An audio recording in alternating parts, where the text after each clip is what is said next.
Oh, right. If you are watching this and your name is tagged, if I tagged you in the post, the reason why I tagged you is that you received the Perplexity Profile Award for Excellence in AI Search Ability. Let's give it up. I looked for professionals in the real estate industry, in the homeowners association sector, and your name came up top of the page. So congratulations. That's whatever you're doing it, and keep it up. Keep up the great work. So today's broadcast, we're going to be talking about the $1 billion energy shift. And we're going to be talking about it because nobody is talking about it. What am I saying? All right. This is the dream. All right. A aggregated, distributed energy resources model. Homeowners associations getting together, planning how to equip homes with battery units, which are a shared resource, which act to stabilize prices, create security, because outages are a thing of the past. You have 48 hours worth of energy stored in this type of deal, right? So it looks like this. Is this a dream? Is this a dream? Well, actually, it's a reality.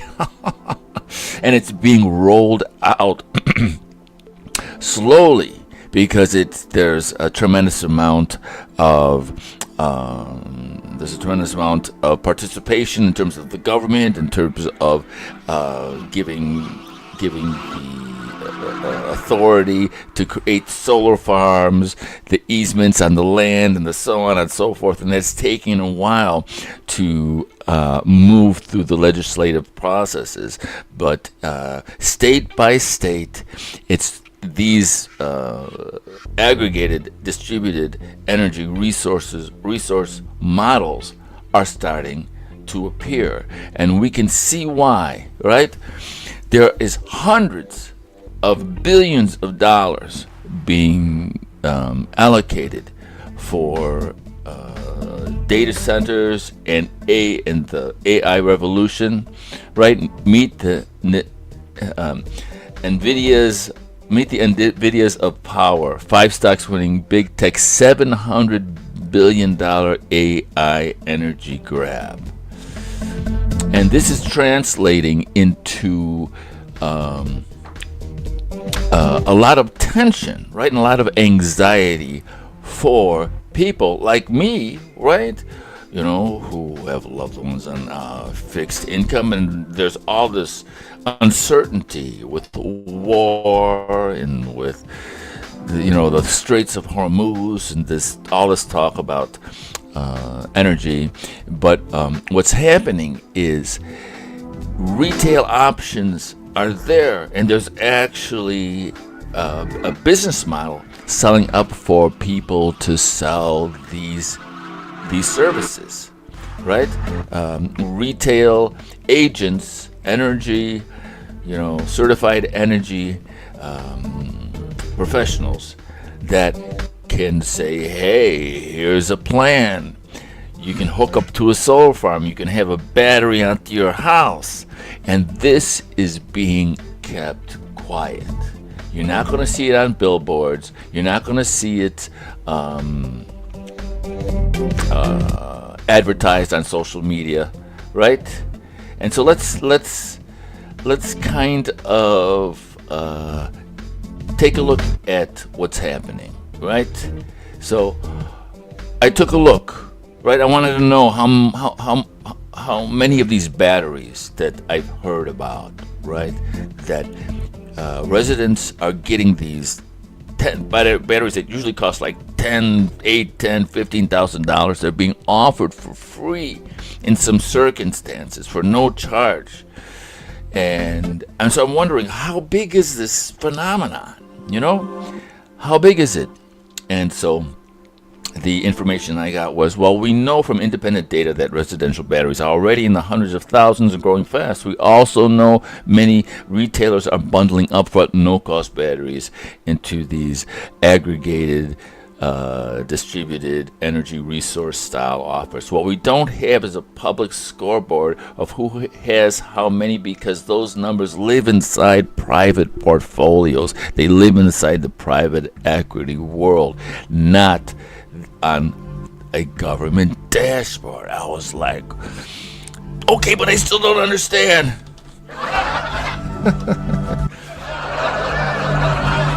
You're a private equity company. You're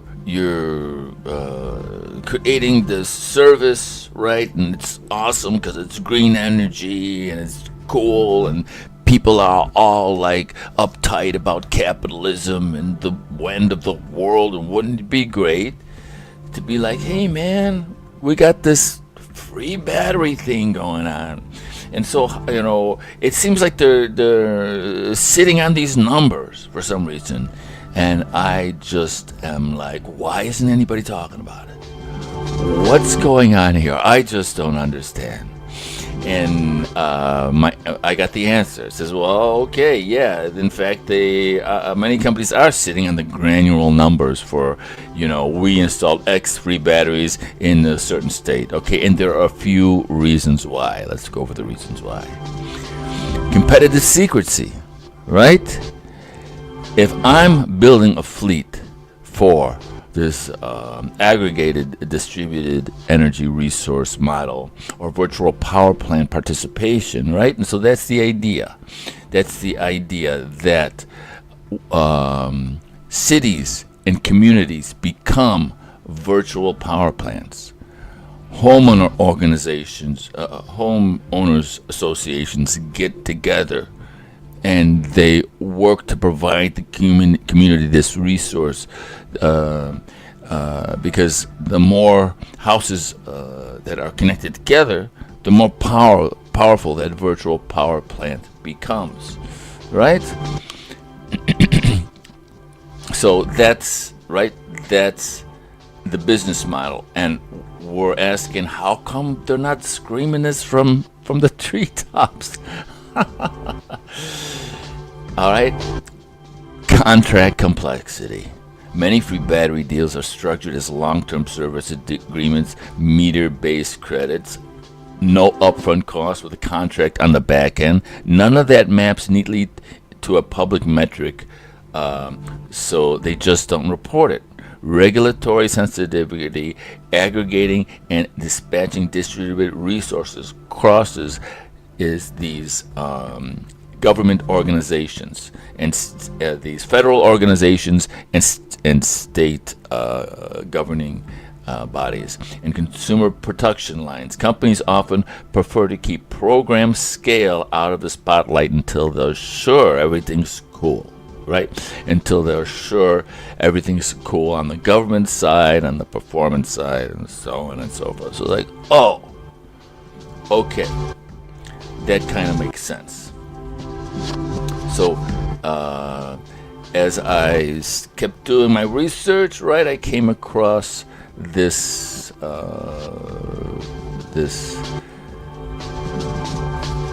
white paper right here, Aggregated Distributed Energy Resources 2024, and basically, right, what they're saying is this. All right, so these are the states where the regulatory flexibility, the regulatory bodies have said, okay, we're all about this virtual power plant idea. Let's get it done. Let's get the solar panels up. And then the private equity has come in and supported, provided the capital engineering, the capital structure to make it happen, right? And so this thing has got a name. It's got a momentum to it, right? The big mo is happening, and we are right here. So they're projecting it's going to like almost hockey stick over the next 15 years.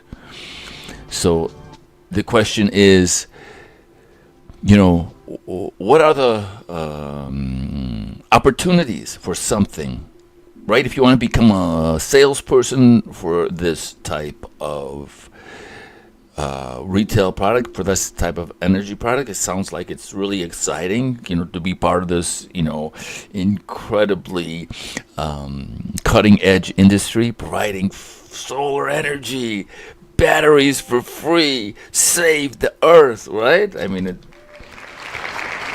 sounds like it could be awesome, but you're not going to hear about it, right? You're not going to hear about it on the mainstream news. You're not going to see it on any billboard anywhere. And so the main thing I just wanted to sort of point out is that it's good to get your head around the vernacular. Distributed energy resources, right? Virtual power plants. That's kind of the acronyms that are going to be like household names pretty soon if this thing plays out like it looks like it's going to play out, right? And so I took this document, right, and I ran it through Notebook LM to create a short little video and so it's going to sound like a government white paper, right? It's going to use the phrasing and the terms that you would hear in the government white paper, but you don't have to read 74 pages. You just kind of get the idea, right, in about 2.5 minutes. So let's check out this video, and that'll be it for today. Alrighty, we can turn down the background music, and it's showtime. Once We're valued, starting all the way. you've got Come on now, should have prepped before. Sorry, false start. Here we go.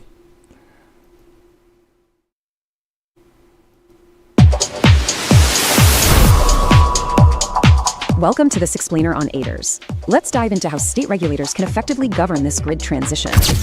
The distributed energy resource market is going to literally double by 2027. This rapid growth demands immediate action. We're rapidly evolving from basic grid modernization straight into orchestrating highly complex virtual power plants. Think of individual devices, like solar panels, as musicians, and the ADER as the conductor orchestrating them. So effective governance means policymakers must navigate these 5 structured policy development steps to get things right. These priority goals dictate your approach. You've got to carefully balance critical mandates like grid reliability and affordability. Crucially, ADRPs can drive social equity by helping retire polluting peaker plants in historically overburdened communities. But how do they integrate physically? Well, ADRs provide totally distinct services across 2 main grid areas. For the bulk system, smart inverters let ADER supply essential capacity and super fast frequency response. Meanwhile, locally, ADERs act as non-wire solutions, providing vital voltage support and deferring really expensive infrastructure upgrades. The real game changer here is co-optimization, dispatching ADERs to multitask across various grid needs simultaneously. They achieve this through jumping, splitting, or the simultaneous co-delivery of services, absolutely without double counting. Moving to economics, how do regulators actually value these services to ensure system-wide cost effectiveness? You'll evaluate benefits by estimating avoided traditional infrastructure costs or by relying on organized wholesale market prices. Once valued, you've got to structure fair compensation mechanisms for the resources providing these absolutely essential grid services. Let's compare the 3 primary compensation structures side by side to really understand the crucial regulatory trade-offs here. A utility-run program avoids intermediary fees, but a third-party aggregator might drive way more market innovation. Regulators must also objectively weigh the reliability of direct implementer control against the benefits of participant autonomy. Ultimately, dispatch relies on either a physical grid stress trigger or a market-driven economic price signal. The massive payoff? Modeling shows virtual power plants perform just as reliably at half a peaker's cost. With ADERs rapidly scaling up, the vital question is your state's regulatory framework truly ready?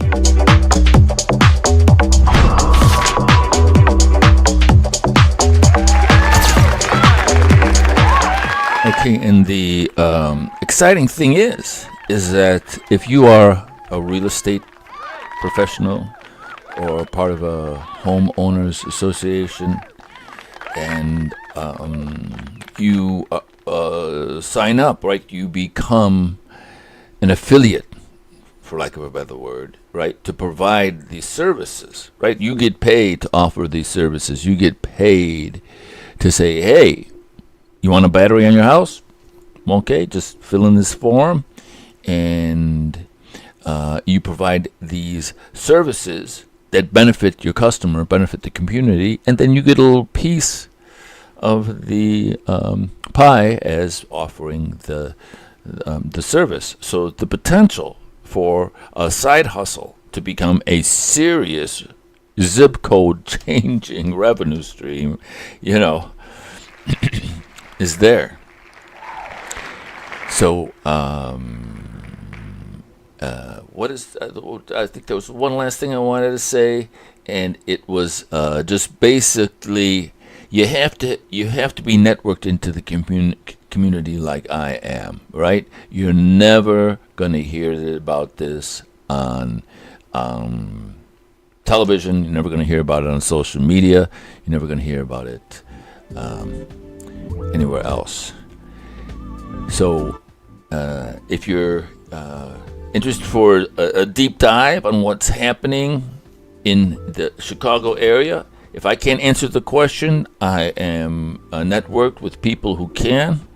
It's a tremendously exciting field. The potential there to save money. Oh, I don't know what I wanted to say. All right. And the way why these batteries are so they're such a genius move is that when energy prices are high, when there's a lot of demand, right, energy prices spike. And so the smart technology, the proprietary technology behind these systems, right? And that's why these venture capital companies, this private equity companies are spending, so much money, is because of the proprietary technologies that they have. It's a smart technology that says, okay, here comes the peak, the peak hours, the big draw. There's a lot of demand, so you're going to get charged. You're going to get a spike in the charge. Well, guess what? Forget that. We're just going to pull from the battery. We're going to pull from the battery. We've got these batteries, I hear, have something between 24 to 48 hours worth of charge in them. So if there's an outage, your house doesn't. You don't have to reset the clocks. You've got 48 hours of juice ready. And so you can, the business model is that you can significantly save, decent amounts of money because this system is organized in that way with smart technology. That's what I wanted to say. All right. So thank you for watching. And we're doing a series on this. This is episode number 3, I think, or episode number 2. Yeah, it's episode number 2, called The Power Play. All right. Thanks for watching. We will catch you next time. Where am I? All right, there I am. Catch you next time. Au revoir.